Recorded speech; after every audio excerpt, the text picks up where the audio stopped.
तो हमने रिफ्लेक्शन पढ़ लिया। अब बात करते हैं रिफ्रैक्शन की। तो देखिए, जैसे मैंने कि वहाँ बताया था कि बहुत सारे फिनोमेना जो होते हैं, रेनबो का फॉर्मेशन हो जाना, ऑब्जेक्ट का दिखना, वो सारे फिनोमेना हो रहे थे रिफ्लेक्शन के कारण। अब आपने रियल लाइफ में नोटिस किया होगा कि जैसे आप किसी टैंक भरे हुए टैंक की सतह को देखते हैं, तो एक्चुअल में जितनी उसकी डेप्थ है, वो उससे आपको ऊपर की तरफ उठी हुई दिखाई देती है। आपने किसी पेन या पेंसिल को किसी पानी से भरे हुए गिलास में डिप कर दिया, तो आप देखेंगे कि वो पेन या पेंसिल आपको बेंड दिखाई देगा, बेंट, जबकि वो स्ट्रेट है, लेकिन आपको ये क्यों दिखाई दे रहा है? ये रिफ्रैक्शन फिनोमेना की वजह से दिखाई दे रहा है। सिमिलरली आपने जो देखा होगा कि आप किसी लेमन को या लेमन मतलब नींबू को आप पानी से भरे हुए गिलास में रख दें, तो उसका साइज आपको बड़ा हुआ दिखाई देता है। ये सारे फिनोमेना जो होते हैं, रिफ्लेक्शन ऑफ लाइट के कारण होते हैं। जैसे वहाँ रिफ्लेक्शन ऑफ लाइट के कारण हो रहे थे, यहाँ रिफ्रैक्शन ऑफ लाइट के कारण होते हैं। ठीक है, अब एक्चुअल में रिफ्लेक्शन ऑफ लाइट है क्या? तो देखिए, रिफ्लेक्शन जो होता है, वहाँ रिफ्लेक्शन क्या था? रिफ्लेक्शन था लाइट का बाउंस बैक हो जाना into the same medium after striking the smooth surface. लेकिन रिफ्रैक्शन जो होता है, वो लाइट का एक मीडियम से दूसरे मीडियम में एंटर करने पर होता है।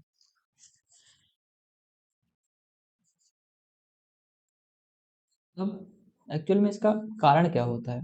तो देखिए, लाइट या कोई कोई भी वेव हो या लाइट हो, उसकी स्पीड जो होती है वो अलग-अलग मीडियम में अलग-अलग होती है।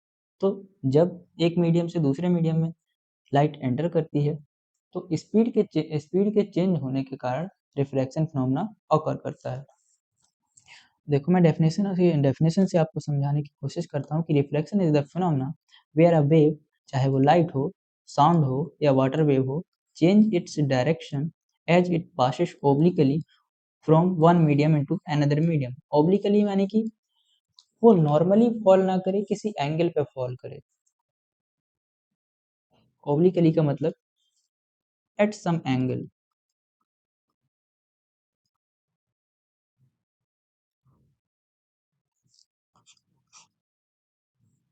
अब रिफ्रैक्शन का कॉज क्या होता है, वो देखो मैंने लिख रखा है कि the primary cause of refraction is the change in the waves speed as it moves from one medium to another. For light this happens because its speed is different in materials like air, water and glass। मैंने आपको बताया कि speed के change होने से refraction phenomena होता है। वही मैंने यहाँ लिख रखा है कि लाइट की जो स्पीड होती है वो एयर में अलग होती है, वाटर में अलग होती है और ग्लास में अलग होती है। अब मीडियम दो प्रकार के हो सकते हैं, ऑप्टिकली डेंसर। यहाँ पर जो ऑप्टिकली वर्ड आ रहा है ना, ये ऑप्टिकल वर्ड लाइट का लाइट के कारण आ रहा है, क्योंकि साइंस में लाइट को ऑप्टिकल से रिलेट करके देखा जाता है।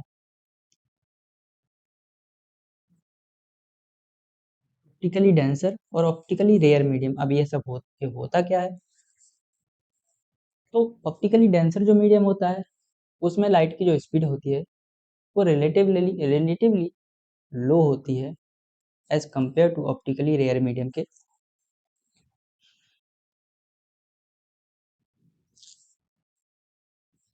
ऑप्टिकली डेंसर मीडियम जो होता है, उसमें लाइट की स्पीड जो होती है वो रिलेटिवली लो होती है as compare to optical rare medium. When light travel from an optically rare medium यानी जिसमें स्पीड ज़्यादा हो, फास्टर स्पीड हो, एग्जाम्पल एयर हो गया, medium to an optically denser medium जिसमें स्पीड स्लो होती है, it bends towards the normal perpendicular to the surface at the point of incidence. देखिए, अब ये क्या कह रहा है मैं आपको बताता हूँ।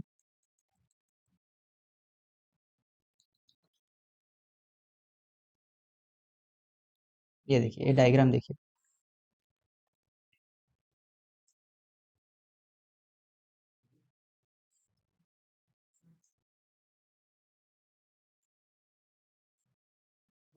जब कभी light ray optically rare medium से ऑप्टिकली डेंसर मीडियम में एंटर करती है, तो वो नॉर्मल की तरफ बेंड होती है।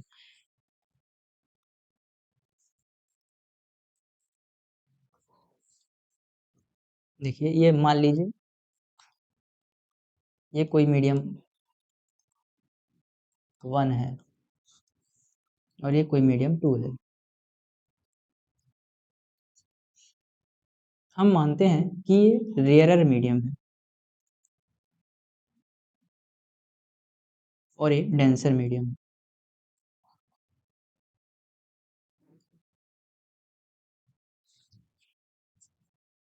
अब जो दोनों मीडियम के इंटरफेस पर जो परपेंडिकुलर होता है उसको हम नॉर्मल कहते हैं। अब मान लीजिए ये इंसिडेंट रे इस सरफेस पर ओब्लिकली फॉल कर रही है। ये इंसिडेंस रे इस सरफेस पर ओब्लिकली फॉल कर रही है और दूसरे मीडियम में एंटर करने पर ये रिफ्रैक्ट हो जा रही है। नॉर्मल और इंसिडेंट रे के बीच का जो एंगल होता है उसको हम एंगल ऑफ इंसिडेंस कहते हैं और नॉर्मल और रिफ्लेक्टेड रे के बीच में जो एंगल होता है उसको हम एंगल ऑफ रिफ्रैक्शन कहते हैं। अब देखिए, जब ये रेयरर मीडियम हमने एज्यूम किया और ये डेंसर मीडियम हमने एज्यूम किया, तो जब लाइट जो रेयरर मीडियम से डेंसर मीडियम में एंटर करती है, तो ये जो लाइट रे है वो बेंड होती है टुवार्ड्स नॉर्मल, इस नॉर्मल की तरफ बेंड होती है। ये नॉर्मल है, ये लाइट रे है। अब देखिए, इस लाइट रे को आप एक्सटेंड करेंगे तो बेसिकली अगर ये मीडियम सेम होता तो इस लाइट रे को ऐसे जाना चाहिए था, लेकिन ये टुवर्ड्स नॉर्मल बैंड की, इससे पता चल रहा है कि ये डेंसर मीडियम है और ये रेयर मीडियम है। यही यही जो है ऊपर मैंने लिख रखा है कि when a light travel from optically rare medium to an optically denser medium it bends toward the normal। और यही सेम उल्टा हो जाता है अगर if ray या light enters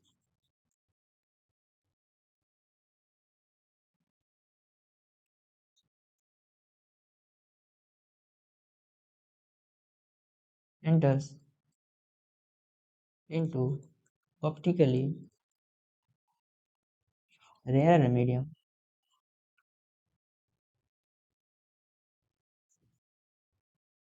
from optically denser medium,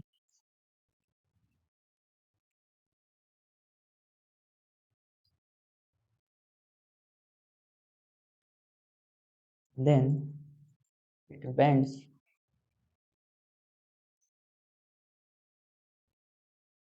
away from the normal। यानी जब light ray optically denser medium से ऑप्टिकली रेयरर मीडियम में जाए तो ये लाइट रे जो है, अगर ये ऑप्टिकली डेंसर मीडियम से ऑप्टिकली रेयरर मीडियम में आ रही है तो ये नॉर्मल से away from the normal bend होगी। अवे फ्रॉम द नॉर्मल यानी कि एक्चुअल डायरेक्शन ये है, इससे इस तरफ को बेंड होगी।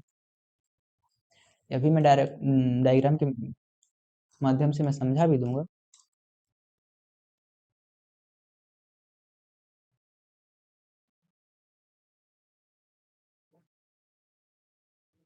हम्म,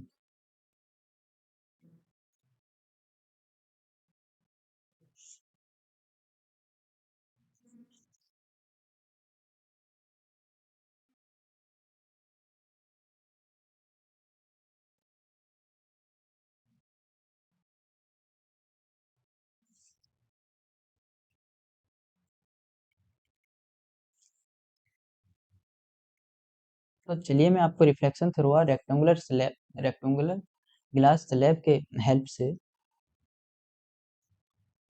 मैं आपको ऑप्टिकली डेंसर और ऑप्टिकली रेयर मीडियम का कॉन्सेप्ट भी समझाऊंगा और रिफ्लेक्शन भी समझाऊंगा।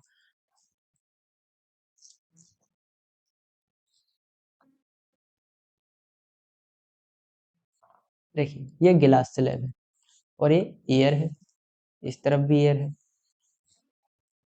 एयर जो होता है वो रेयरर मीडियम होता है, गिलास जो होता है ऑप्टिकली डेंसर मीडियम होता है। अब देखिए, जब ये इंसिडेंट रे एयर से गिलास स्लैब में एंटर कर रही है, तो क्योंकि रेयरर से डेंसर में आ रही है तो ये टुवार्ड्स दी नॉर्मल बेंड होगी। तो देख सकते हैं आप कि ये नॉर्मल की तरफ बेंड हुई है। और जब यही रे यही ये रिफ्रैक्टेड रे जब इंसिडेंट रे यहाँ यहाँ इंसिडेंट रे का काम कर रही है इस दूसरी सरफेस पे, जब ये ग्लास स्लैब से बाहर आ रही है तो तब ये जो इंसिडेंट रे है, ये रिफ्रैक्टेड रे जब इंसिडेंट रे का काम कर रही है, तब आप देख सकते हैं जब ये रियल मीडियम में आ रही है तो अवे फ्रॉम द नॉर्मल, क्योंकि इसका एक्चुअल पाथ ये है, और ये away from the normal band हो रही है।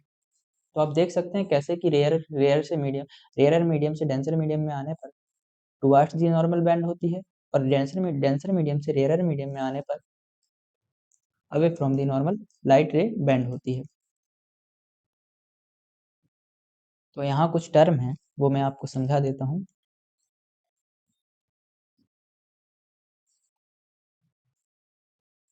कि ये जो लाइन होती है, इस लाइन को हम कहते हैं इंसिडेंट रे।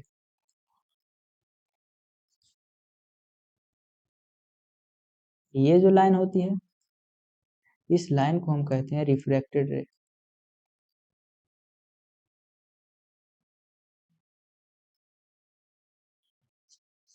और ये जो लाइन बाहर आ रही होती है, इस लाइन को कहते हैं हम इमर्जेंट रे।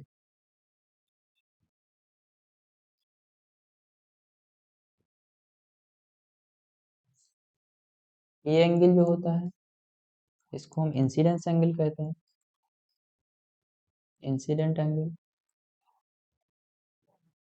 ये रिफ्रैक्टेड एंगल।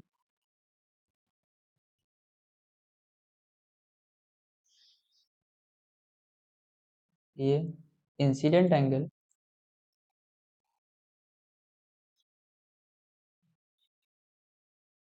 ये जो होता है incident angle for second case. और ये जो होता है, इसको आप reflected angle for second case भी कह सकते हैं, या फिर इसको हम कहते हैं emergent angle.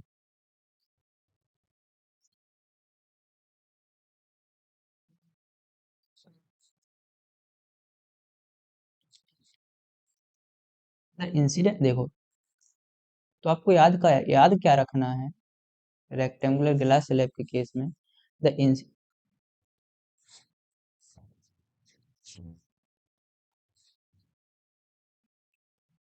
Laws of reflection. जैसे रिफ्लेक्शन में आपने लॉ पढ़े थे, लॉ ऑफ रिफ्लेक्शन, वैसे ही रिफ्लेक्शन के भी कुछ नियम हैं। पहला लॉ जो कहता है the incident ray, refracted ray and the normal to the interface of two transparent media at the point of incidence all lie in the same plane. मतलब जो नॉर्मल है, इंसिडेंट रे है, रिफ्रैक्टेड रे है और पॉइंट ऑफ इंसिडेंस है, वो सारे एक ही प्लेन में लाई करेंगे। जैसे मैं आपको यहाँ समझा दूँ कि ये एक मान लीजिए एक पेपर है, ये एक प्लेन है, तो ये प्लेन है तो ये इंसिडेंट रे हो गई, ये नॉर्मल हुआ, और ये रिफ्रैक्टेड रे हुई, ये पॉइंट ऑफ इंसिडेंट हुआ। ये सारी चीज़ें एक ही प्लेन में लाई कर रही हैं। और यही जो है, ये लॉ जो है वो यही एक्सप्लेन करता है। अब सेकंड लॉ जो होता है उसको हम स्नेल्स लॉ के नाम से जानते हैं, स्नेल्स लॉ। तो स्नेल्स लॉ क्या होता है कि the ratio of sine of angle of incidence to the sine of angle of reflection is a constant for the light of a given color and for the given pair of media।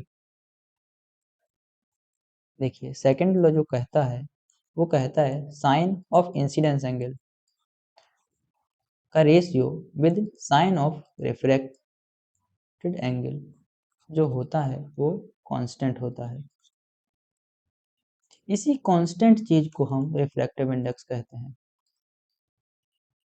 Refractive index.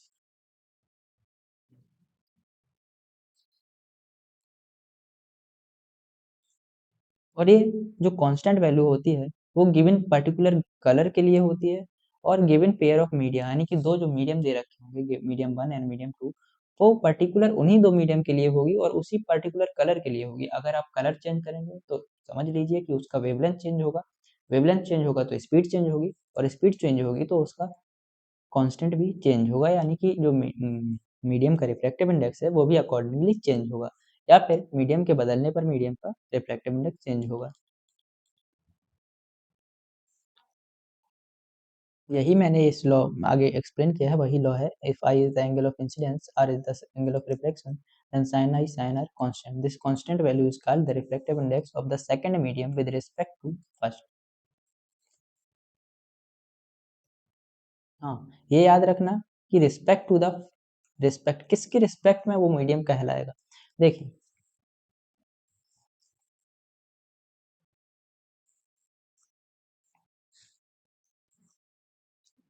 ये थोड़ा confusing है, with respect to किसके होगा, तो ये आप याद रखना, या मैं आपको बता दे रहा हूँ कि देखिए, sine I upon sine R is equal to constant.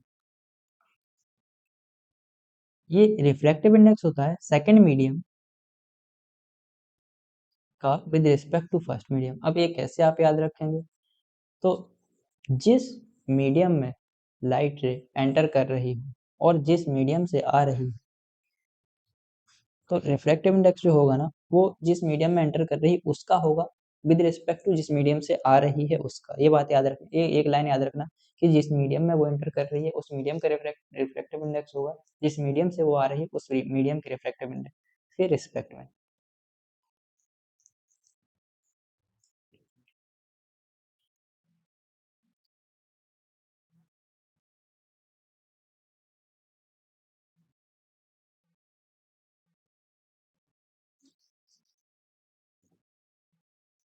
तो अब हमने रिफ्रैक्टिव इंडेक्स, तो हमने रिफ्लेक्शन पढ़ लिया, रिफ्लेक्शन के लॉ पढ़ लिए, तो आगे और मैंने थोड़ा आपको रिफ्लेक्टिव इंडेक्स का भी हिंट दिया है। मैं आपको अब रिफ्लेक्टिव इंडेक्स और भी अच्छे से बता देता हूँ कि रिफ्लेक्टिव इंडेक्स एक्चुअली होता क्या है। तो a ray of light that travels obliquely from one transparent medium into another will change its direction in the second medium. The extent of the change in direction that takes place in a given pair of media may be expressed in terms of refractive index. देखिए, जैसा कि आपने अभी पढ़ा कि refractive index जो होता है, मतलब जैसा कि आपने अभी पढ़ा कि रिफ्रैक्शन जो होता है वो एक्चुअल में एक मीडियम से दूसरे मीडियम में एंटर करने पर लाइट का बेंड होना। अब वो लाइट किस हद तक, किस एक्सटेंट तक बेंड हो रही है, ये जो चीज़ डिफाइन करती है, ये हम वो रिफ्रैक्टिव इंडेक्स डिफाइन करती है, वो रिफ्रैक्टिव इंडेक्स के टर्म्स में एक्सप्रेस्ड होती है। तो वही ये चीज़ यहाँ लिख रखी है कि किस एक्सटेंट तक वो जो लाइट रे है वो बेंड करेगी, वो रिफ्रैक्टिव इंडेक्स के अकॉर्डिंग पता चलेगा, वो रिफ्रैक्टिव इंडेक्स एक्सप्लेन करेगा।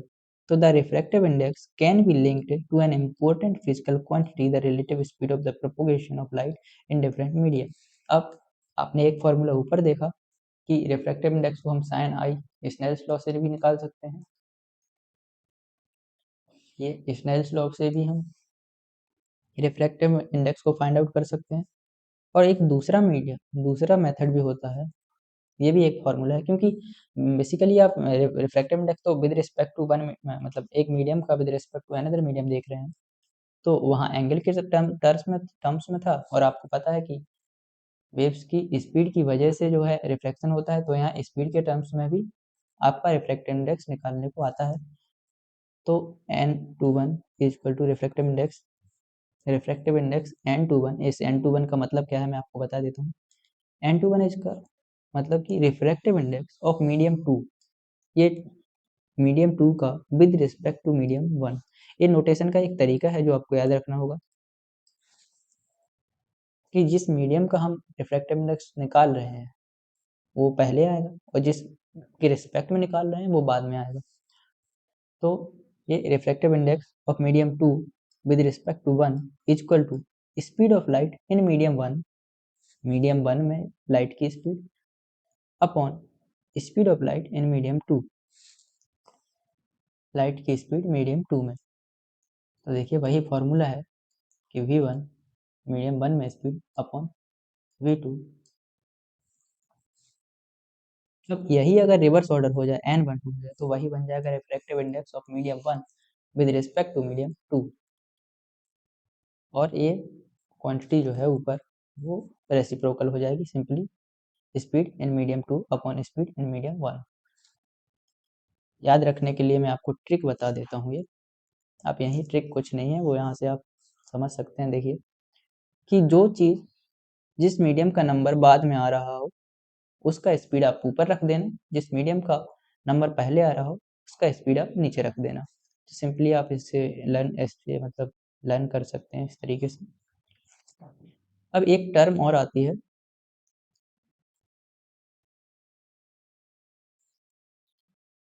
Absolute refractive index. तो देखिए अभी तक हम क्या कह रहे थे, रिफ्रैक्टिव इंडेक्स किसी मीडियम का किसी मीडियम की रिस्पेक्ट में देख रहे थे। सिमिलरली अगर हम किसी मीडियम का रिफ्रैक्टिव इंडेक्स वैक्यूम या एयर के रिस्पेक्ट में देखें तो उसी रिफ्रैक्टिव इंडेक्स को हम एब्सोल्यूट रिफ्रैक्टिव इंडेक्स कहते हैं। वही मैंने लिख रखा है कि refractive index of any medium with respect to vacuum और air is called absolute refractive index of that medium. उस पर्टिकुलर मीडियम का एब्सोल्यूट रिफ्रैक्टिव इंडेक्स या एब्सोल्यूट रिफ्रैक्टिव इंडेक्स को हम सिंपली रिफ्रैक्टिव इंडेक्स भी कहते हैं। तो अगर हम किसी मीडियम का रिफ्रैक्टिव इंडेक्स वैक्यूम या एयर के रिस्पेक्ट में देख रहे हैं तो उसी रिफ्रैक्टिव इंडेक्स को एब्सोल्यूट रिफ्रैक्टिव इंडेक्स कहते हैं। अब जैसे कि हमने ऊपर फॉर्मूला पढ़ा है कि रिफ्रैक्टिव इंडेक्स ऑफ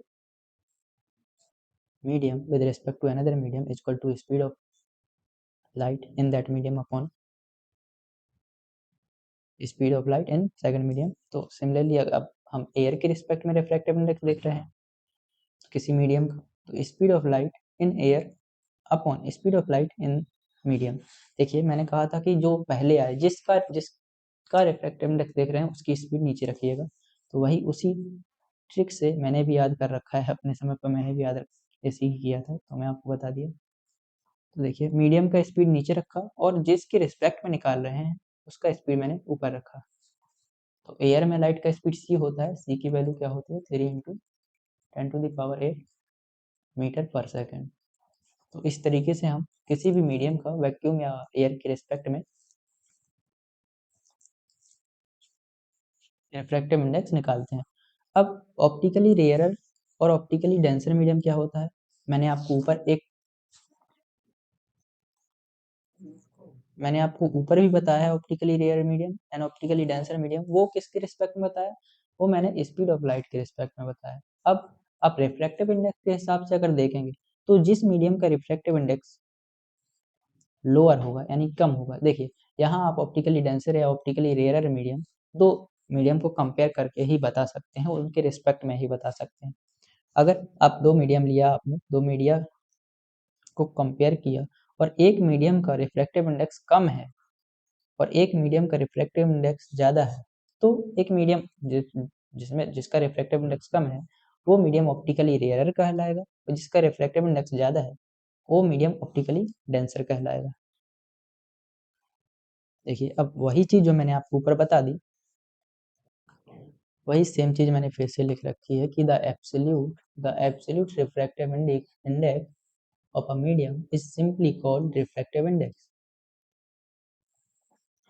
अब कुछ रिफ्रैक्टिव इंडेक्स हैं जो आपको याद रखने होंगे, जैसे कि वाटर का विद रिस्पेक्ट टू एयर, ये एक आप याद रख लेना, और ग्लास का विद रिस्पेक्ट टू एयर, ये आप एक याद रख लेना, और एयर का वन होता है ये आपको पता ही है और ये एक टेबल मैंने आपको यहाँ बस सिर्फ इसको याद नहीं करना है, चिंता मत कीजिए, इसको लर्न नहीं करना है, बस एक नज़र भर देख लेना कि क्या क्या रिफ्रैक्टिव इंडेक्स किस किस मटेरियल के होते हैं।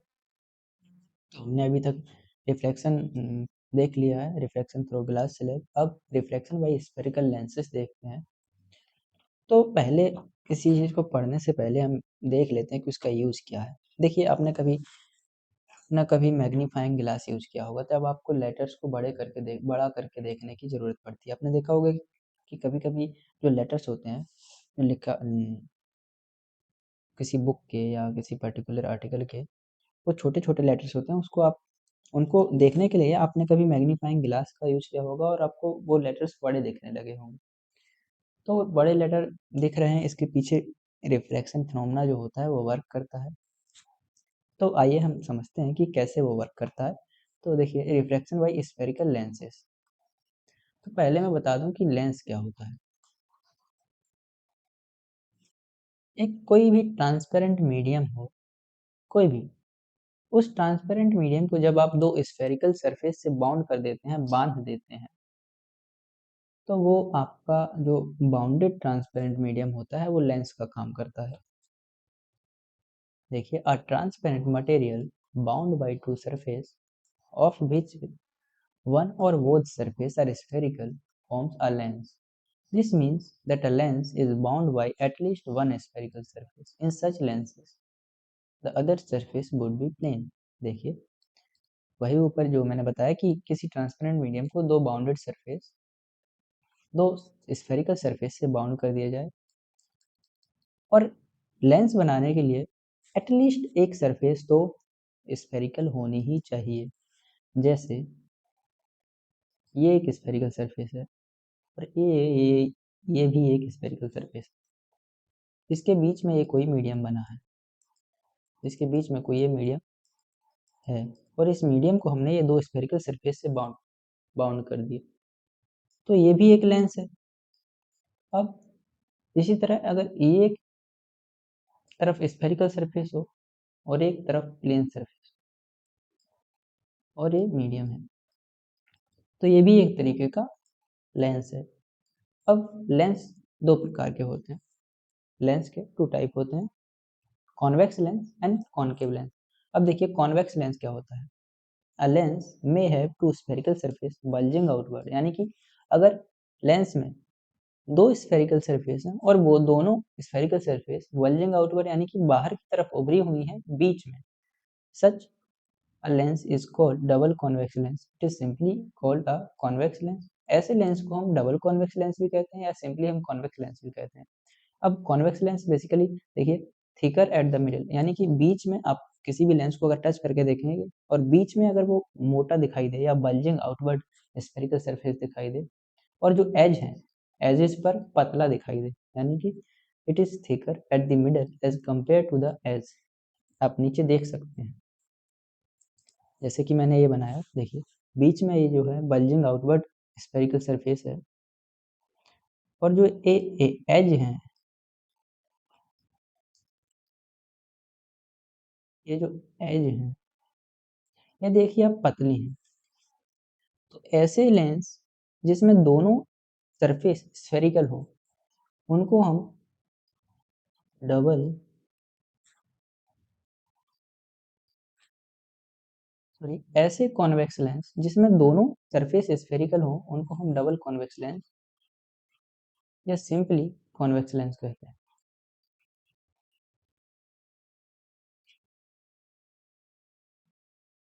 और ऐसे कॉन्वेक्स लेंस जिसमें एक सरफेस स्फेरिकल हो और एक सरफेस प्लेन हो, ऐसे लेंस को हम plano convex plano convex lens कहते हैं। ये तो हो गई कॉन्वेक्स लेंस की बात। अब एक होता है कॉनकेव लेंस। अब कॉनकेव लेंस भी सिंपली क्या होता है, double concave lens is bounded by two spherical surface curved inward, यानी कि जो बीच में होगा बीच में पतला होगा और एज पे मोटा होगा। It is thicker at the edge than at the middle, such lenses diverge light ray. देखिए ये डायग्राम है, मैं आपको नीचे बना के दिखाता हूँ। अब जो कॉनकेव लेंस की बात हो रही है वो कैसा होता है कि जो एज है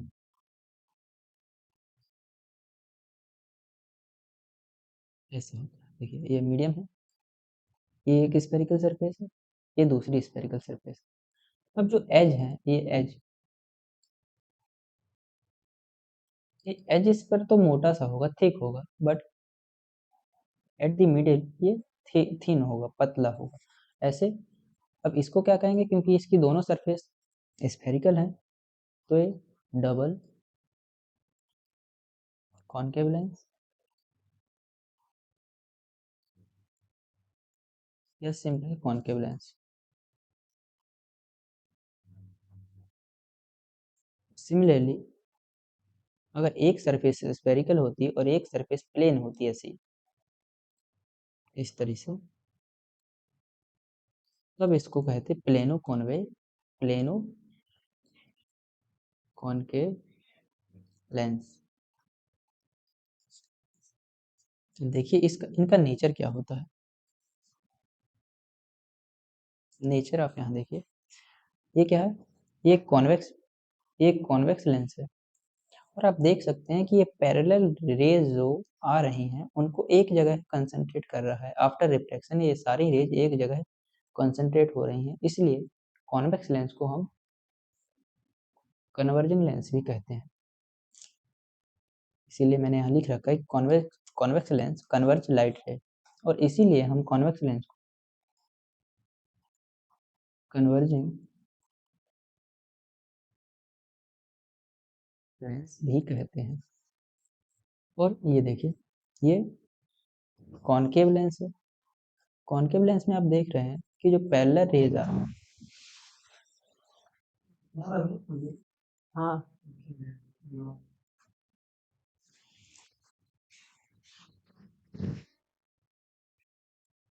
ये जो कॉनकेव लेंस है, ये देख सकते हैं आप कि जो पैरेलल रेज आ रही हैं वो आफ्टर रिफ्लेक्शन डाइवर्ज कर रही हैं। डाइवर्ज यानी कि फैल रही हैं, इसीलिए इसको हम डाइवर्जिंग लेंस भी कहते हैं।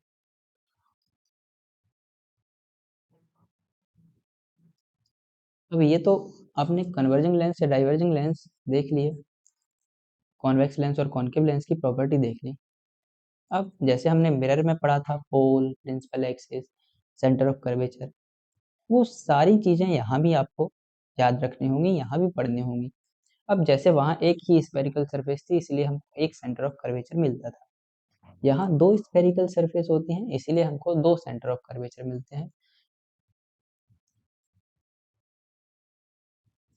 मैं आपको यहाँ डायग्राम के थ्रू समझाता हूँ बना के। देखिए,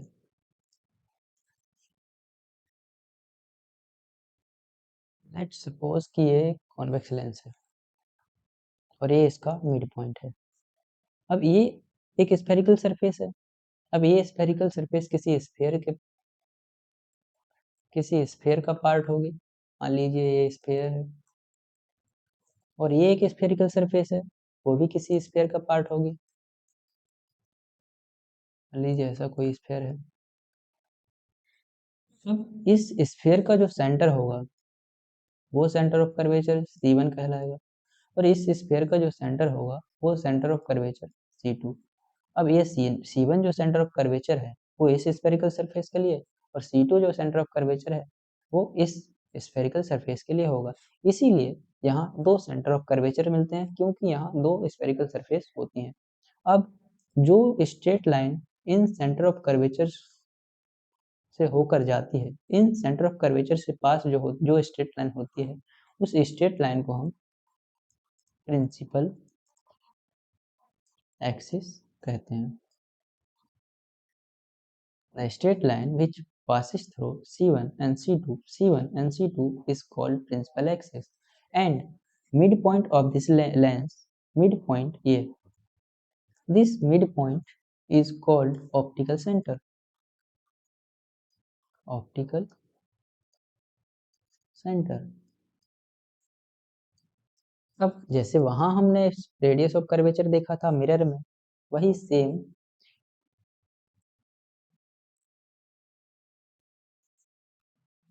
देखिए। अब यहाँ आपको एक चीज अलग दिखेगी। वहां हम मिरर में जो हम कंसिडर करते थे पोल, और पोल से ही डिस्टेंस को मेजर करते थे। यहाँ हम ऑप्टिकल सेंटर, पोल की जगह यहाँ ऑप्टिकल सेंटर आ जाता है, और जो हम डिस्टेंस मेजर करते हैं वो ऑप्टिकल सेंटर से ही मेजर करते हैं। अब वहां जैसे रेडियस ऑफ कर्वेचर थी, यहाँ भी रेडियस ऑफ कर्वेचर होंगी, लेकिन दो रेडियस ऑफ कर्वेचर होंगी। R1 radius of curvature,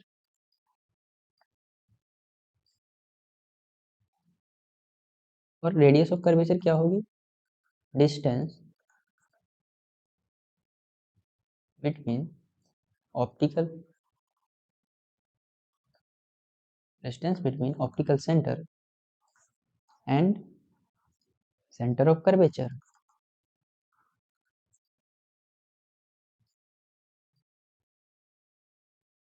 similarly दूसरी R2 रेडियस ऑफ कर्वेचर, ये भी रेडियस ऑफ कर्वेचर होगी दूसरी स्फेरिकल सरफेस के लिए, रेडियस ऑफ कर्वेचर। और सिमिलरली जैसे वहाँ distance between optical centre and centre of curvature C1, यहाँ C1, वही यहाँ जो होगी वो distance between optical centre O and centre of curvature C2। ठीक है। तो हमने वहाँ एक चीज़ और पढ़ी थी। अभी ये तो कॉन्वेक्स लेंस के केस में हो गया, अभी आप कॉन्वेकेव लेंस के भी केस में अभी मैं कॉनकेव लेंस के केस में भी मैं आपको बना के दिखा देता हूँ, समझा देता हूँ। ये मान लो डबल कॉनकेव लेंस है, तो इसका आप एक्सटेंड जब करोगे तो ये एक स्फीयर बन जाएगा, और इसको आप एक्सटेंड करोगे तो ये एक स्फीयर बन जाएगा। सिमिलरली ये ऑप्टिकल सेंटर हो जाएगा, ये C1 हो जाएगा, ये C2 हो जाएगा, ये C1 सेंटर ऑफ कर्वेचर 1 और spherical of C1 center of curvature for this spherical surface and C2 center of curvature for this spherical surface, and this is optical center, and the straight line passes through C1 optical center and center of curvature C2 is called principal axis. Principal axis. And similarly R1 and R2 is the radius of curvature. अब वहाँ हमने focal length and focus पढ़ा था। Similarly यहाँ भी focal length and focus पढ़ते हैं।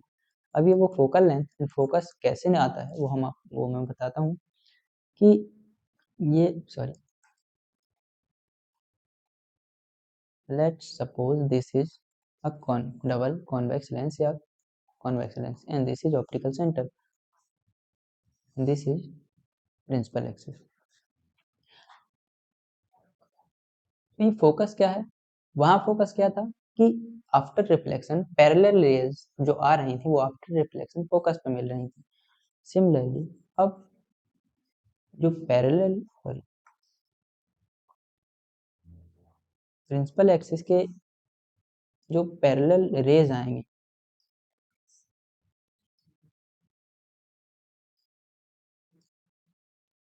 ये पैरेलल रेज आफ्टर रिफ्लेक्शन जहां मीट करेंगी उस पॉइंट को हम फोकस कहेंगे। ऐसे ही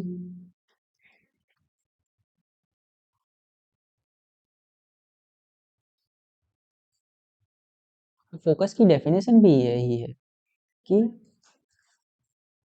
parallel rays after reflection focus is the point. Focus की डेफिनेशन भी यही है कि focus is the point where after reflection parallel rays meet.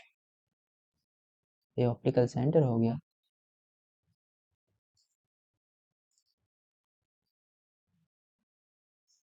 This is principal axis, this is parallel raise,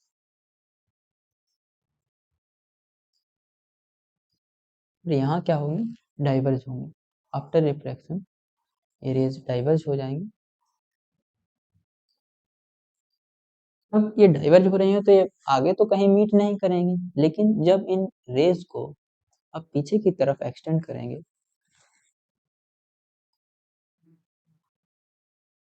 पीछे ये पीछे की ये पीछे की तरफ जब आप एक्सटेंड करेंगे तो ये पीछे की तरफ आपको एक पॉइंट मिलेगा जहाँ पर ये कट करेंगे, इसको हम फोकस कहते हैं। सिमिलरली आपने इस डायरेक्शन से देख लिया, ऐसे ही आप जब पैरेलल रेज इस डायरेक्शन से पास कराएंगे तो वो आफ्टर रिफ्रैक्शन इधर कहीं मीट यहाँ कहीं मीट करेंगे।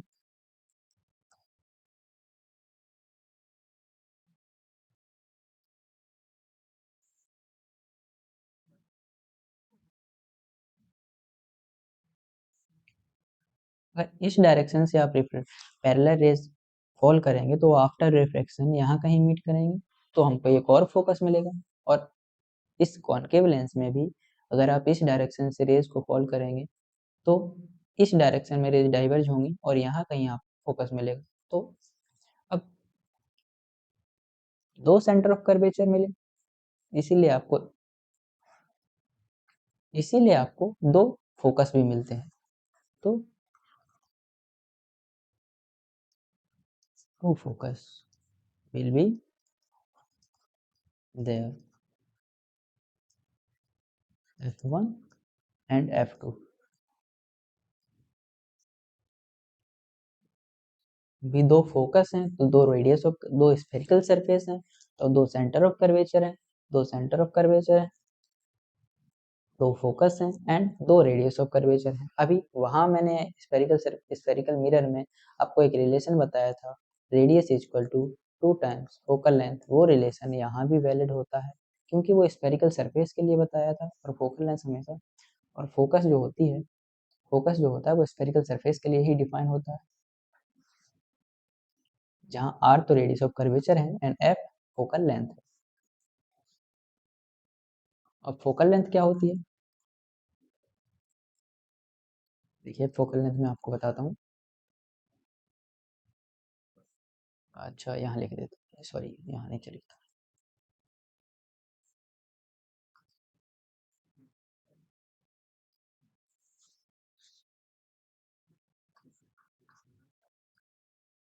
फोकल लेंथ,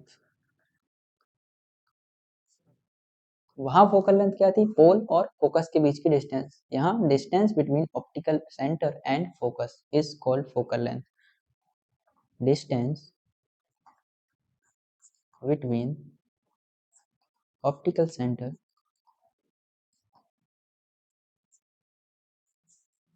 एंड फोकस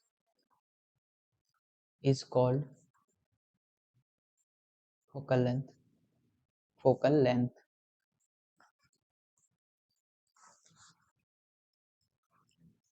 तो देखो ये मैं आपको रिवाइज करा देता हूँ एक बार कि आपको मेन मेन क्या याद रखना है। सबसे पहले convex lens, converging nature,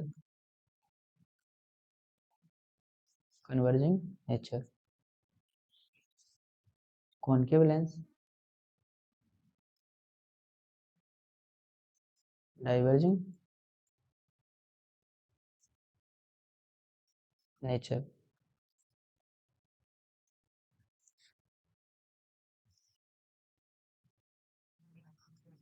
focal length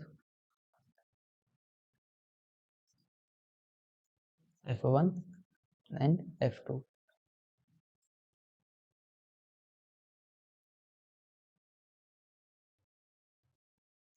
sorry, focus f1 and f2, center of curvature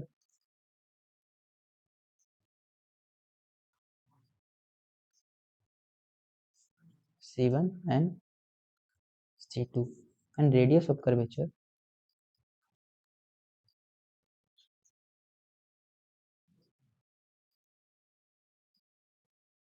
r1 and r2। अब ये चीजें आपको दोनों लेंसेज के बारे में याद रखनी है।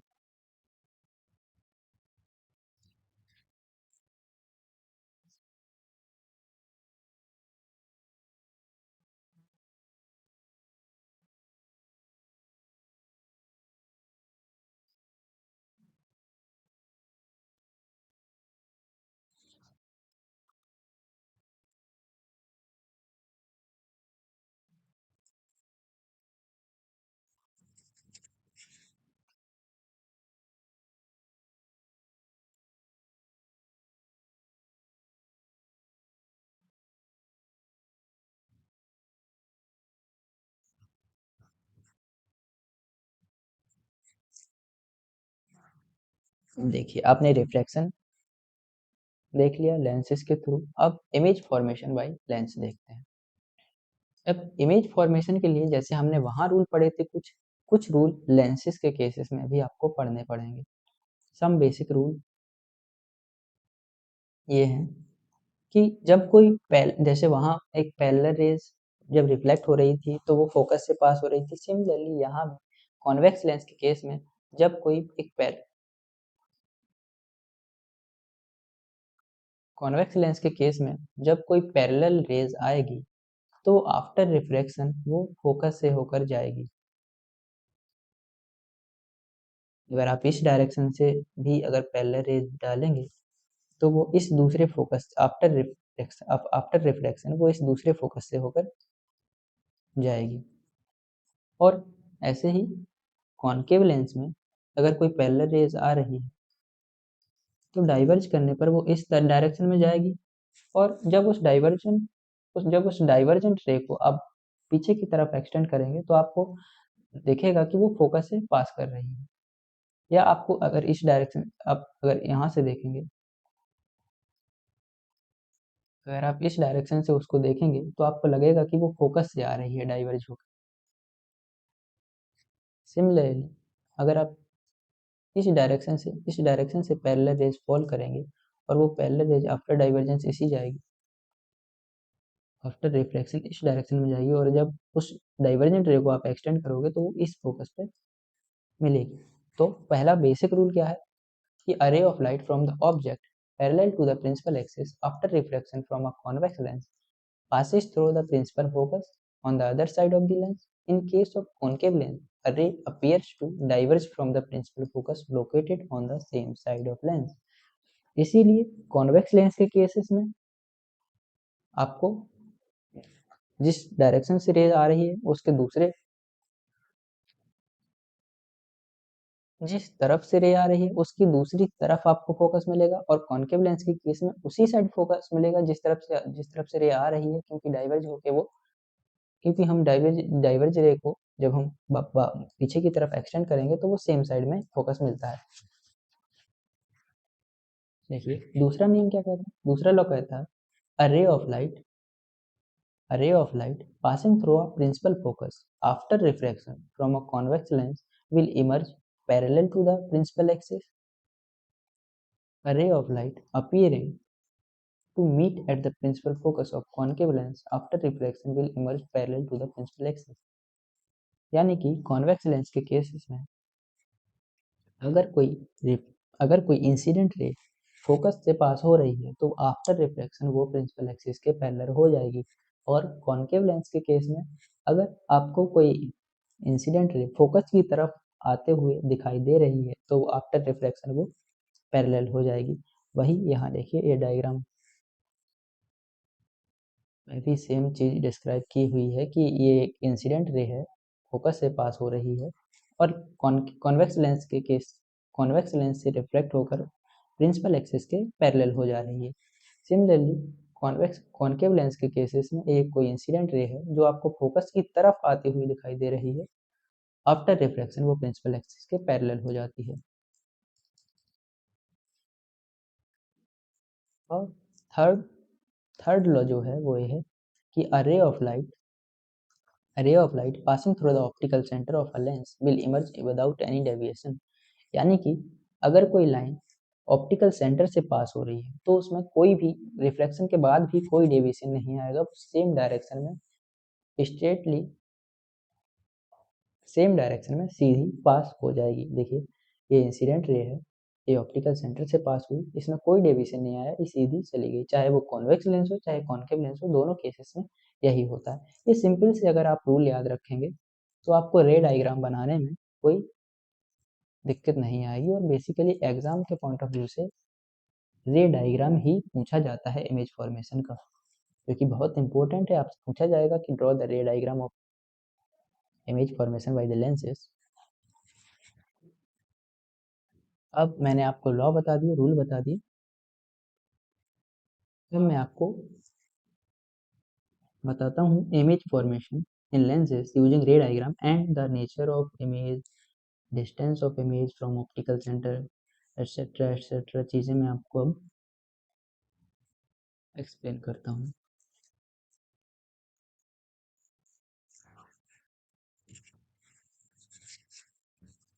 तो देखिए हम image formation by lens using रे डायग्राम देखते हैं। सबसे पहले हम कॉन्वेक्स लेंस लेते हैं। तो कॉन्वेक्स लेंस में आपको 6 केसेस देखने को मिलते हैं। पहला केस जब ऑब्जेक्ट इन्फिनिटी पे हो। तो देखिए इन्फिनिटी पे अगर ऑब्जेक्ट है तो वहाँ से ऑब्जेक्ट पैरेलल रेज रिफ्लेक्ट करेगा।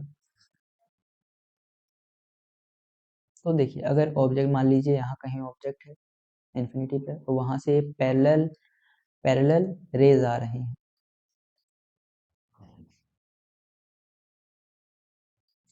ये parallel rays after reflection focus पे मिलेंगे on the other side of lens. और आपको मैंने पहले बताया कि जहाँ भी रिफ्लेक्टेड या रिफ्लेक्टेड रेज मिलती हैं वहाँ इमेज का फॉर्मेशन होता है।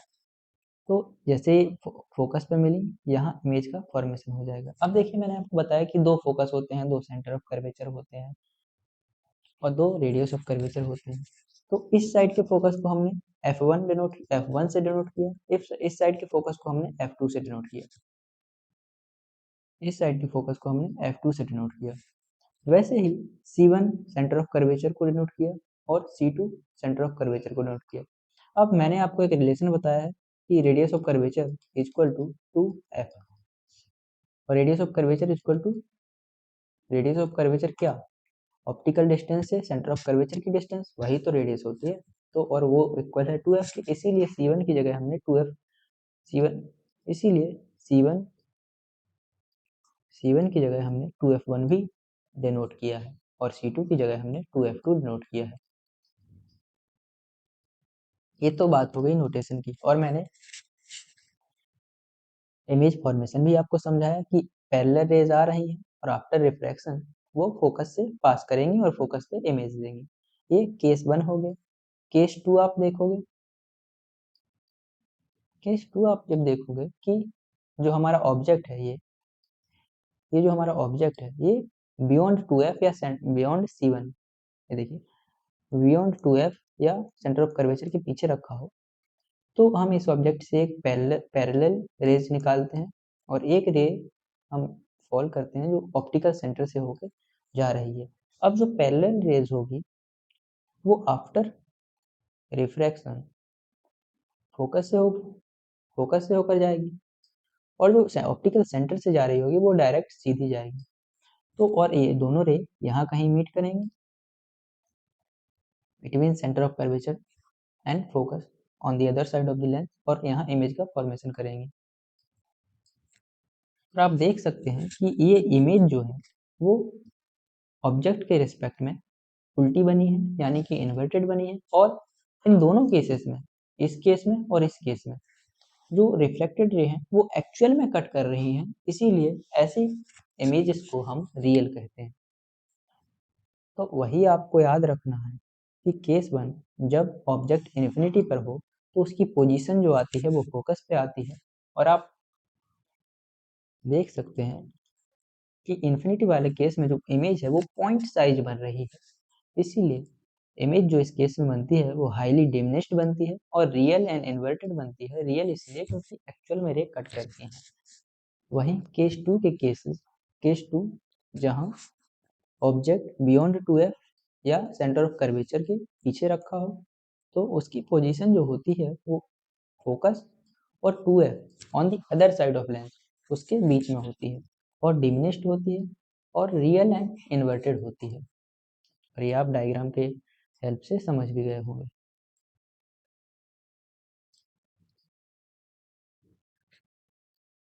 अब तीसरा केस आता है कि ऑब्जेक्ट जो है वो 2f या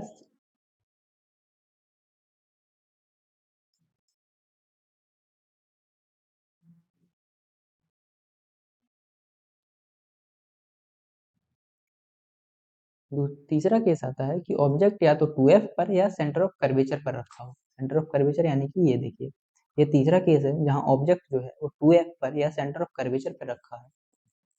इस केसेस में भी हम पैरेलल रेज एक निकालते हैं और एक ऑप्टिकल सेंटर से जाते हुए रे निकालते हैं। अब ऑप्टिकल सेंटर वाली रे तो बिना डेविएट करे सीधी निकल जाएगी, और पैरेलल रेज जो है वो आफ्टर रिफ्रैक्शन फोकस से होकर जाएगी और यहाँ कहीं मीट करेगी। अब आप देख सकते हैं जो इमेज फॉर्म हो रही है वो लेंस के दूसरी तरफ जो है सेंटर ऑफ कर्वेचर यानी कि 2f पर ही फॉर्म हो रही है और सेम साइज की फॉर्म हो रही है और रियल एंड इन्वर्टेड फॉर्म हो रही है। वही आपको केस 3 में याद रखना है कि पोजीशन जो होती है इमेज की वो 2f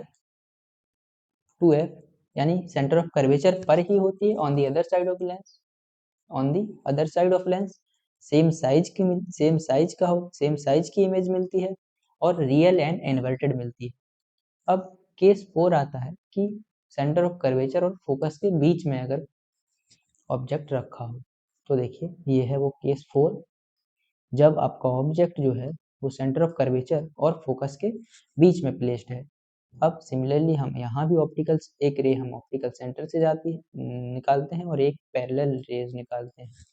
अब ऑप्टिकल सेंटर वाली रेज जो है डिविएट नहीं करती है, पैरेलल रेज जो होती है वो फोकस से जाती है आफ्टर रिफ्लेक्शन और यहाँ कहीं कट करती हैं और आप देख सकते हैं कि जो इमेज है वो रियल है और इन्वर्टेड है और इनलार्ज है, यानी कि ऑब्जेक्ट के रिस्पेक्ट में बहुत बड़ी है और इसकी पोजीशन जो है वो on the other side of lens 2f से या सेंटर ऑफ कर्वेचर से बियॉन्ड है। तो यही चीज़ जो है आपको केस 4 में याद रखनी है कि इसकी जो पोजीशन है वो beyond 2f on the other side और इसका जो नेचर है वो इनलार्ज यानी कि ऑब्जेक्ट के रिस्पेक्ट में बड़ी इमेज मिल रही है और रियल एंड इन्वर्टेड होता है। इमेज जो है वो रियल एंड इन्वर्टेड होती है। केस 5 है कि जब आपका जो ऑब्जेक्ट है वो फोकस पर रखा हो। तो देखिए यहाँ हम ये वो केस है केस 5 जब आपका ऑब्जेक्ट फोकस पर रखा हो। फोकस से हम एक पैरेलल रेज निकालते हैं और एक ऑप्टिकल सेंटर से होते हुए रे डालते हैं। अब देखिए जब ये पैरेलल रेज जाती है वो आफ्टर रिफ्रैक्शन फोकस से पास करती है और ऑप्टिकल सेंटर से हो जाते हुए जाने वाली रे डिविएट नहीं करती है। तो आप देख सकते हैं कि ये दोनों रे आफ्टर रिफ्लेक्शन एक दूसरे के पैरेलल हो गई हैं। अभी आपको पता है कि पैरेलल रेज तो इन्फिनिटी तक कहीं कट ही नहीं करती हैं। तो इसीलिए हम इस केस में जो है वो इमेज की पोजीशन इन्फिनिटी डिसाइड कर देते हैं कि ये कहीं जाके इन्फिनिटी पे कट करेंगे और अब वहाँ हमको पोजीशन इमेज मिलेगी। और इस केस में हमको image would not be found क्योंकि हम इन्फिनिटी पर कहीं कभी देख ही नहीं सकते हैं और हम जानते भी हैं कि पैरेलल रेज कहीं कट करती ही नहीं है, इसीलिए इस केस में हमको लिखना पड़ता है कि image would not be found. अब ऐसा ही केस 6 में मिलता है। ये यूनिक केस है। इस केस में थोड़ा आपको याद रखने की ज़रूरत है कि जब ऑब्जेक्ट जो है between focus and optical centre हो। देखिए ये वो केस है केस 6 कि ये ऑब्जेक्ट है फोकस और ऑप्टिकल सेंटर के बीच में। अब एक रे पैरेलल और एक रे ऑप्टिकल सेंटर से जाते हुए, ये वाली पैरेलल रेज जो है वो तो फोकस से पास हो रही है और ये बिना डिविएट करे जा रही है। अब आप देख सकते हैं कि ये दोनों रे आफ्टर रिफ्रैक्शन आपको डाइवर्ज होते हुए दिखाई देंगे। तो यहाँ इस साइड तो ये कहीं मिलने से रहेंगे, इस साइड तो ये नहीं मिलेंगे, लेकिन जब आप इन रे को पीछे की तरफ एक्सटेंड करेंगे तो ये कहीं यहाँ जाके मिलेंगी और यहाँ आपको जो है इमेज मिलेगी। तो इस केस में आप देख सकते हैं कि ऑब्जेक्ट के रिस्पेक्ट में इमेज आपको बड़ी मिल रही है, लेकिन एक्चुअल में ये कट नहीं कर रही है, हमने उनको पीछे एक्सटेंड करके कट करवाया है। तो इसीलिए इस केस में आपको वर्चुअल एंड इरेक्ट इमेज मिलती है। तो यही इस केस में आपको याद रखना है कि position at the same side of lens. देखिए यही एक ऐसा केस है जिसमें आपको इमेज जो है वो सेम साइड मिल रही है जिस तरफ ऑब्जेक्ट रखा था। बाकी केसेस में आपको जिस तरफ ऑब्जेक्ट रखा था उसके अपोजिट साइड इमेज मिल रही थी। इसीलिए इस केसेस में आपको कुछ बातें याद रखनी पड़ती हैं, जैसे position at the same side of the lens as the object, जिस तरफ ऑब्जेक्ट है। अब इनलार्ज्ड मिलती है, यानी कि इमेज का नेचर जो होता है वो with respect to object enlarge होता है एंड वर्चुअल एंड इरेक्ट होती है। अब इन सारे केसेस को मैंने कंबाइन करके एक table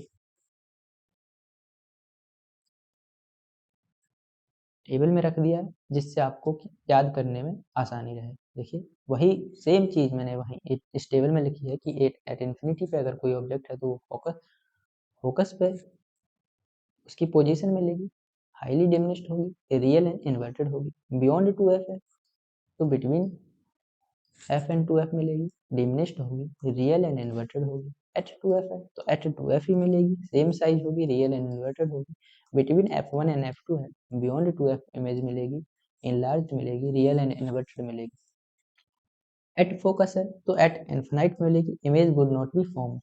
between f1 and optical centre है, अगर f1 और ऑप्टिकल सेंटर के बीच में ऑब्जेक्ट है तो ऑन द सेम साइड मिलेगी, इमेज इनलार्ज मिलेगी एंड वर्चुअल एंड डायरेक्ट मिलेगी। अब आता है कॉनकेव लेंस। कॉनकेव लेंस में जो इमेज फॉर्मेशन बनती है वो दो केसेस में ही आपको इमेज मिलती है। पहला केस जब ऑब्जेक्ट इन्फिनिटी पर हो। अब देखिए रे डायग्राम के माध्यम से मान लीजिए ये ऑब्जेक्ट है इन्फिनिटी पर, वहां से पैरेलल रेज आ रही हैं, आफ्टर रिफ्लेक्शन ये डाइवर्ज होंगी, तो इस तरफ ये कहीं कट नहीं करेंगे, लेकिन जब आप उनको पीछे एक्सटेंड करेंगे तो ये कहीं फोकस पे मिलेंगे। और कॉनकेव लेंस के केसेस में दोनों केसेस आपको जो इमेज मिलती है वो सेम साइड मिलती है। ऑब्जेक्ट के जिस तरफ ऑब्जेक्ट रखा है उसी तरफ आपको इमेज मिलेगी। इसीलिए देखिए इन्फिनिटी के केस में पोजीशन एट फोकस, इमेज की जो पोजीशन होती है वो फोकस होती है एट द सेम साइड, और उसका नेचर जो होता है वो हाईली डिमिनिश्ड होता है। आप देख सकते हैं पॉइंट साइज, ऑब्जेक्ट इतना बड़ा है और इमेज छोटी सी पॉइंट साइज मिल रही है, इसीलिए हाईली डिमिनिश्ड होता है। एंड वर्चुअल एंड इरेक्ट क्यों? क्योंकि एक्चुअल में रे कट नहीं कर रही है, हमने एक्सटेंड करके कटवाया है, एक्सटेंड करके उनको कट करवाया है। केस टू, जब ऑब्जेक्ट जो है ऑप्टिकल सेंटर और इन्फिनिटी के बीच कहीं भी प्लेस्ड हो। हमने मान लिया कि ऑब्जेक्ट यहाँ है, ये केस है वो, ये जो केस मैं एक्सप्लेन कर रहा हूँ वो एक केस है। ये देखिए ये ऑप्टिकल सेंटर और इन्फिनिटी के बीच ये ऑब्जेक्ट रखा है। इस ऑब्जेक्ट से मैंने एक पैरेलल रेज पास की और एक रे जो पास की जो ऑप्टिकल सेंटर से होते हुए जा रही है। अब ऑप्टिकल सेंटर वाली रे जो है वो आफ्टर रिफ्लेक्शन डिवेट नहीं होगी और सीधी जाएगी, और पैरेलल रेज जो है वो आफ्टर रिफ्लेक्शन ऐसी डिविएट करके जाएगी। और जब इस पैरेलल रेज को आप पीछे की तरफ एक्सटेंड करेंगे तो वो कहीं फोकस से पास होगी, और इस रे को जब आप एक्सटेंड करेंगे तो eight the same side of the object यहाँ कहीं ये दोनों लाइन कट करेंगे, और जहाँ दो रे कट कहीं वहीं इमेज का फॉर्मेशन होता है। इसीलिए ये जो है इमेज फॉर्म हो जाएगी। अब आप देख सकते हैं कि ये इमेज जो फॉर्म हुई है वो eight the same side of the object हुई है। दूसरा, ऑब्जेक्ट के रिस्पेक्ट में डिमिनिश्ड हुई है और वर्चुअल एंड इरेक्ट हुई है। और यही तीन चीज़ें आपको याद रखनी होती हैं कि eight the same side between focus and optical centre, या ऊपर देखिए कि ऑप्टिकल सेंटर और फोकस के बीच में फॉर्म हुई है। तो ये बात भी आपको याद रखनी पड़ेगी कि eight the same side between focus and optical centre image form हुई है, डिमिनिश्ड हुई है एंड वर्चुअल एंड इरेक्ट हुई है। वही चीज़ें मैंने आपको इस टेबल में समराइज कर दी हैं ताकि आपको याद रखने में आसानी हो। तो आप इस टेबल को एक बार देख लेना। अब चलते हैं sign convention for spherical surface, spherical lenses, sorry, sign convention for spherical lenses. जैसे हमने वहाँ साइन कन्वेंशन पढ़ा था स्फेरिकल मिरर में, सेम साइन कन्वेंशन यहाँ भी फॉलो होता है। बस वहाँ पोल की रिस्पेक्ट में हम मेजर कर रहे थे, यहाँ ऑप्टिकल सेंटर की रिस्पेक्ट में मेजर कर रहे हैं। देखिए, let suppose this is convex lens, this is principal axis, this is optical center, this is principal axis,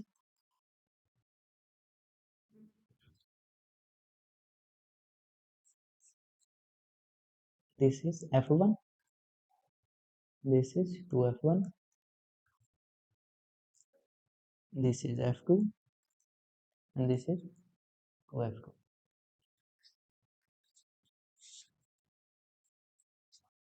तो सेम कन्वेंशन है, राइट फ्रॉम ऑप्टिकल सेंटर,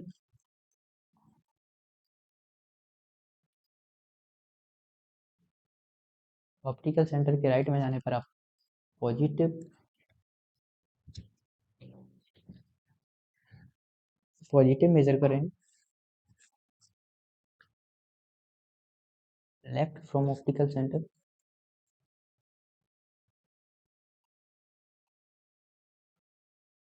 आप नेगेटिव मेजर करेंगे, above principal axis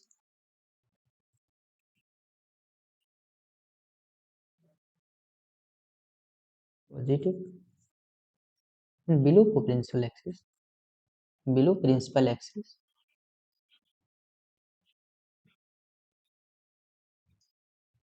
negative measure करेंगे।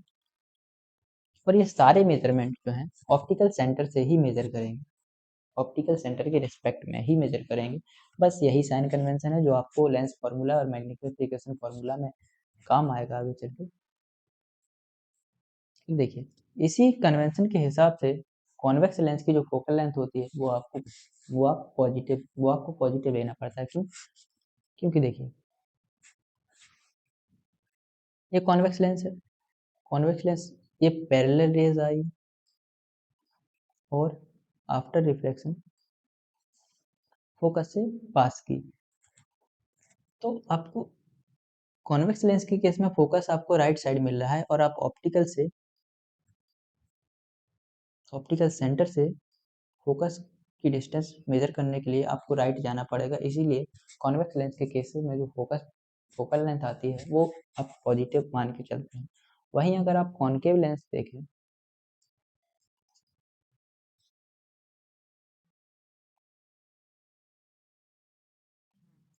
ये देखिए, ये concave lens है, ये प्रिंसिपल एक्सिस है। अगर ये पैरेलल रेज आ रही है, आफ्टर डाइवर्जेंस से ऐसी जा रही है, तो इसको एक्सटेंड करने पर आपको यहाँ कहीं पीछे फोकस मिलेगा और आपको मेजर करने के लिए, फोकल लेंथ मेजर करने के लिए आपको ऑप्टिकल सेंटर से लेफ्ट जाना पड़ेगा। और इसीलिए कॉनकेव लेंस के केसेस में आपको फोकल लेंथ नेगेटिव लेनी पड़ेगी। ये तो हो गया साइन कन्वेंशन भी। अब देखिए लेंस फार्मूला एंड मैग्निफिकेशन। जैसे आप लोगों ने वहाँ स्फेरिकल मिरर के लिए मिरर फार्मूला स्टडी किया, ऐसे ही लेंस फार्मूला लेंस के लिए स्टडी करते हैं, जो ये फार्मूला आपको जो है, ये फार्मूला आपको याद करना होगा। 1/v minus 1/u equal to 1/f, जहाँ v जो है वो image distance from optical centre, optical centre से इमेज कितनी दूरी पर बन रही है वो से रिप्रेजेंट करते हैं। ऑब्जेक्ट ऑप्टिकल सेंटर से कितनी दूरी पर है वो u से रिप्रेजेंट करते हैं, एंड f रिप्रेजेंट करता है फोकल लेंथ को।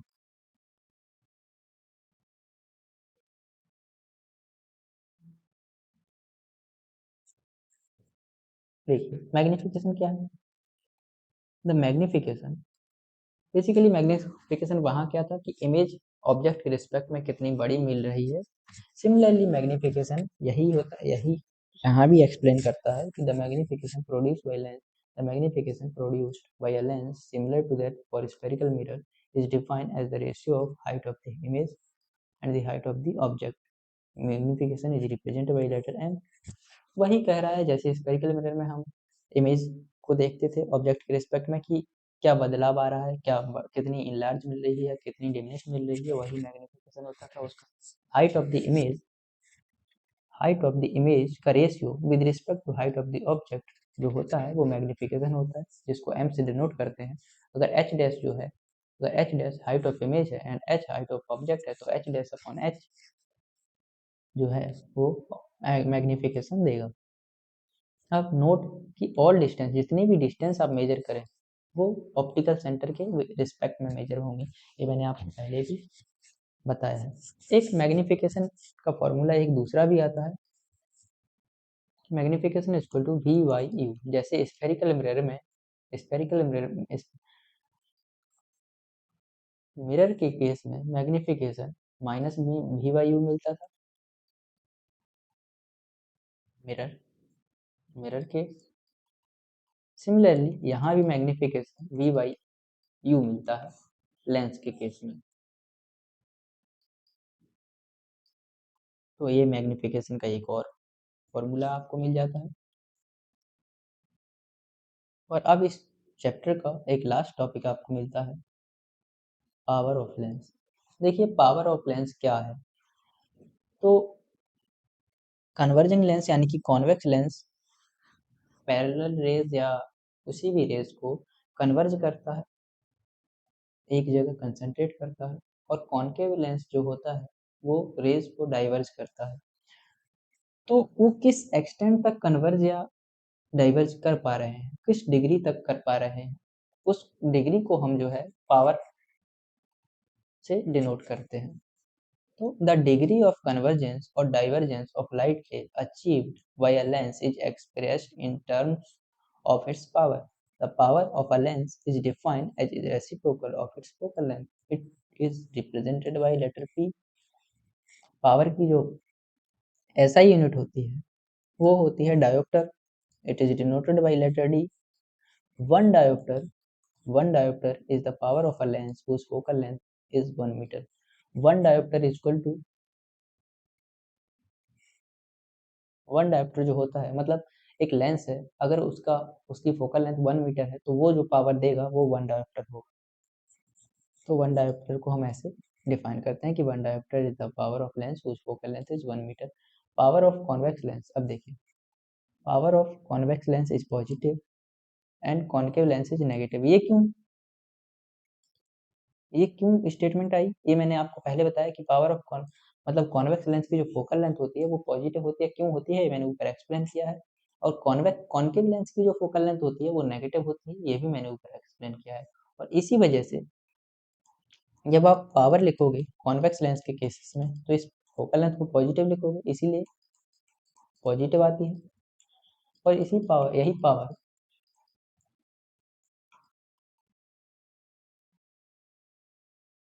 यही पावर नेगेटिव आएगी कॉन्केव लेंस के केस में. क्यों? क्योंकि वहां आपको फोकल लेंथ नेगेटिव लेनी पड़ेगी. और यही स्टेटमेंट ऊपर लिखी है कि power of convex lens is positive and concave lens is negative. Power का ये फॉर्मूला होता है, power is equal to 1/f, जहाँ f फोकल लेंथ होती है. अभी एक टॉपिक और है कि अगर बहुत सारे लेंस, जैसे कि ये कॉन्वेक्स लेंस है, ये दूसरा कॉन्वेक्स लेंस है, ये तीसरा कॉन्वेक्स लेंस है, ऐसे ही बहुत सारे कॉन्वेक्स लेंस या कॉन्केव लेंस जो भी,